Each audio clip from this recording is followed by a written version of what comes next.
Ma'am, consistently, stop this interview if you're going to keep President attacking Trump my colleagues. to Adolf Hitler. Ma'am, I'm going to stop this interview if you I'm continue to attack my colleagues. I would like to talk about Joe Biden and Donald Trump, who you work for. Yes. If you are here to speak on his behalf, I am willing to have this conversation. I am stating facts that your colleagues have stated in the past. Okay, now, I'm sorry, guys. We're going to come back out to the panel. Karoline, thank you very much for your time. Welcome back to What Was That? I'm Gabe Sanchez. Much like the rest of MAGA, Trump's National Press Secretary, Karoline Leavitt, has a difficult time with listening and comprehension. And as a result, CNN's Kasie Hunt booted her off the show after she refused to stop attacking the network's debate moderators Jake Tapper and Dana Bash. Look, it's not that difficult. All Leavitt had to do was follow the very simple instructions that Hunt gave her. Watch. President Trump is knowingly going into a hostile environment on this very network, on CNN, with debate moderators who have made their opinions about him very well known over the past 8 years and their biased coverage of him. My colleagues, Jake Tapper and Dana Bash, have acquitted themselves as professionals as they have covered campaigns and interviewed candidates from all sides of the aisle. I'll also say that if you talk to analysts of debates previous, that if you're attacking the moderators, you're usually losing. So what do you expect from Joe Biden? Well, first of all, it would take someone 5 minutes to Google Jake Tapper, Donald Trump, to see that Jake Tapper has consistently, stop this interview if you're going to keep President attacking Trump my colleagues. to Adolf Hitler. Ma'am, I'm going to stop this interview if you continue stating, to attack my colleagues. I would like to talk about Joe Biden and Donald Trump, who you work for. Yes. If you are here to speak on his behalf, I am willing to have this conversation. I am stating facts that your colleagues have stated in the past. Okay. Now, I'm sorry, guys. We're going to come back out to the panel. Karoline, thank you very much for your time. You are welcome to come back at any point. She is welcome to come back and speak about Donald Trump, and Donald Trump will have equal time to Joe Biden when they both join us now at later this week in Atlanta for this debate. Our thanks to Karoline. People on the left, like Whoopi Goldberg, responded like this. That was so good.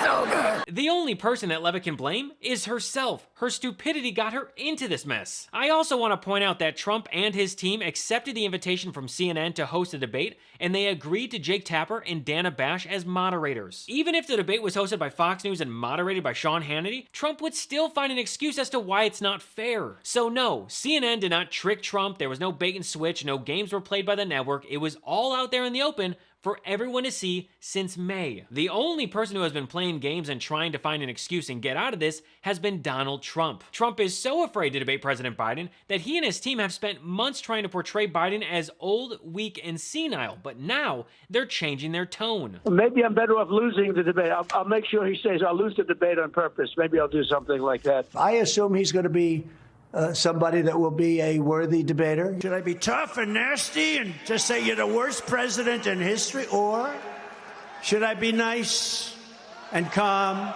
and let him speak? The GOP realized that they set the bar too low, so they started accusing Biden of being on drugs. He's jacked up on cocaine, and they want him to take a drug test. On Truth Social, Trump is screaming, "Drug test for crooked Joe Biden?" I would also immediately agree to one. Agreeing to a drug test and taking a drug test are completely different things. And as I said on Twitter, when someone is screaming like a petulant child for someone else to take a drug test, but they won't do it first, that's a red flag. Even if President Biden did take it, Trump would never follow through on his promise. He would come up with some random excuse as to why he couldn't. A grade school bully tactic. Remember, this is the guy that MAGA says is tough and not at all a pussy ass bitch. So shortly after this dumpster fire of an interview on CNN, Kasie Hunt went onto Twitter to say, "You come on my show, you respect my colleagues. Period. I don't care what side of the aisle you stand on, as my track record clearly shows." Again, this is Kasie Hunt's show, and she gave Leavitt very clear instructions which she chose to ignore. Ma'am, I'm going to stop this interview if you continue to attack my colleagues. I would like to talk about Joe Biden and Donald Trump, who you work for. Yes. If you are here to speak on his behalf, I am willing to have this conversation. So as a result, Hunt ended the train wreck interview. However, MAGA did not like this, so here are just some of the comments that Hunt received, and let's just say, these are the more tame ones of the bunch. Alleged sex trafficker Matt Gaetz tweeted, "I would like to thank Kasie Hunt for her meltdown this morning. Without the booting of Karoline Leavitt today, Karoline's legitimate criticisms of CNN wouldn't have gotten nearly the play they did. Except, Trump supporter and Republican show host Hugh Hewitt defended Tapper and Bash. I will say, I don't share concerns about CNN or Jake and Dan. I worked with them on debates in 2015 and 16, 4 with Dan and 2 with Jake. And they're professional. Nazi Nosferatu Stephen Miller tweeted, "Pro tip for CNN, if you silence a guest for truthfully discussing deeply offensive commentary from a CNN host and abruptly terminate the interview, you succeed only in calling more attention to the CNN host's alarming bias and outrageous slanders." Personally, I think Miller is still upset at CNN for the time that Jake Tapper destroyed him on his show. Well, here's my question. No, but this isn't a courtroom, and I have a right to settle down. Settle down. Calm down. Jake, I have a question for you about issues. There's one viewer that you care about right now, and you're being obsequious. You're being a factotum in order to please him. Okay. No. And I think I've wasted enough of my viewers' time. Thank you, Stephen. As Republicans, lawmakers call for Attorney General Jeff Sessions to resign. In a major reversal, Democrats are now coming to his defense. What changed? I also want to point out that shortly after that interview exchange, Miller had a tantrum and was escorted out of the building by security. Now, as much as MAGA wants to cry and complain, there are Republicans who think that Hunt did the right thing, like former RNC official Doug High. You wouldn't put up with that. And I think Kasie was very right to defend her colleagues. That's what you do. She did her job, and I think she should be commended for it. MAGA just can't seem to get on the same page about who to attack and who not to attack. It's almost like they're having an identity crisis. Which reminds me, a great way to protect your identity is with today's sponsor, Aura. Just the other day, I did a quick Google search of my name and email, and the amount of info that was publicly available was unsettling. My full name, home address, phone number, relatives, it was all out there. If you didn't know, data brokers sell your information to scammers, spammers, and anyone else who may want to target you. That's why I've been using Aura, the sponsor of today's video. Aura shows me which data brokers are selling my information and automatically submits opt-out requests for me. Cleaning up my information not only helps reduce the amount of spam I get, but it also protects me from hackers who could use this information to help them access my social media accounts, bank accounts, or other sensitive information. I don't know if you saw this, but AT&T revealed that over 73 million customer records, both existing and former customers, were released on the dark web. They recommend those affected use strong passwords, monitor account activity, and consider credit freezes or fraud alerts from credit bureaus. Well, Aura does all this for me. And best of all, I don't have to download several different apps just because a company couldn't keep my data secure. If my info was compromised in the AT&T data breach, I wouldn't worry, because Aura is always on, always doing the hard work of keeping me safe. I value my privacy, and I value yours as well.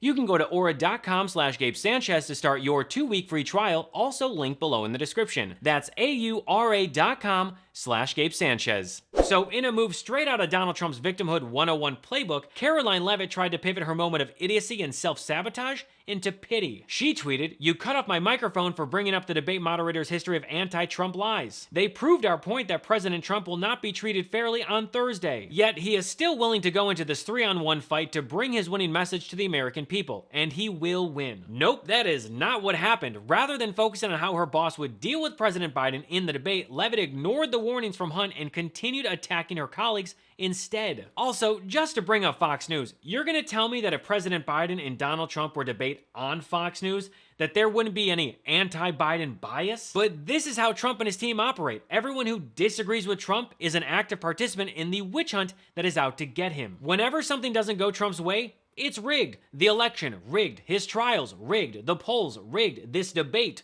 rigged. It's predictable and incredibly pathetic. It's so pathetic. After Trump's lackeys attacked Hunt for kicking Leavitt off the show, CNN released a statement defending Jake Tapper and Dana Bash. Jake Tapper and Dana Bash are well-respected veteran journalists who have covered politics for more than 5 decades combined. They have extensive experience moderating major political debates, including CNN's Republican presidential primary debate this cycle. There are no two people better equipped to co-moderate a substantial and fact-based discussion, and we look forward to the debate on June 27th in Atlanta. I don't want to give Karoline Leavitt too much credit, but I think we can safely assume that this was her plan from the start. Attack Jake Tapper and Dana Bash, and then play victim to say, "Look how unfair CNN is. They won't let me lie and derail this interview." And this is when Leavitt's pity party parade really started. Because they are still trying to uphold this false reputation that they are an unbiased news network, which anyone with honesty and integrity can see that they are not. It is laughable to hear anyone from MAGA or Trump's inner circle talk about honesty and integrity. Their cult leader tried to overturn a safe and secure election, and he lied more than 30,000 times while in office, which is an average of 21 lies per day. But it was Leavitt's appearance on Steve Bannon's podcast that really made me laugh. I've never seen such disrespect.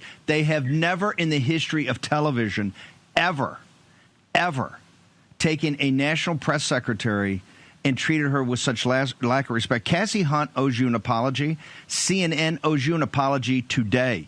And if we don't get that apology to Karoline Leavitt and to the Trump campaign and to MAGA today, President Trump should cancel this. This is how you know that MAGA is scared of President Biden. Their latest reason for why Trump should not debate is that CNN is a big meanie and should apologize. Another sign of snowflakes melting at the first sign of heat. MAGA is preparing itself for Trump to not perform well in the debate. There's no other reasonable explanation for the amount of excuses that Trump and MAGA have been giving. And it's not a great sign when Donald Trump seems to have passed out during an interview on Newsmax while he was railing about Biden taking drugs. Made some recommendations that maybe Joe Biden has to have a drug test before this debate. You've made some great remarks, and let me just remind our viewers kind of what you've said and what your take is on it.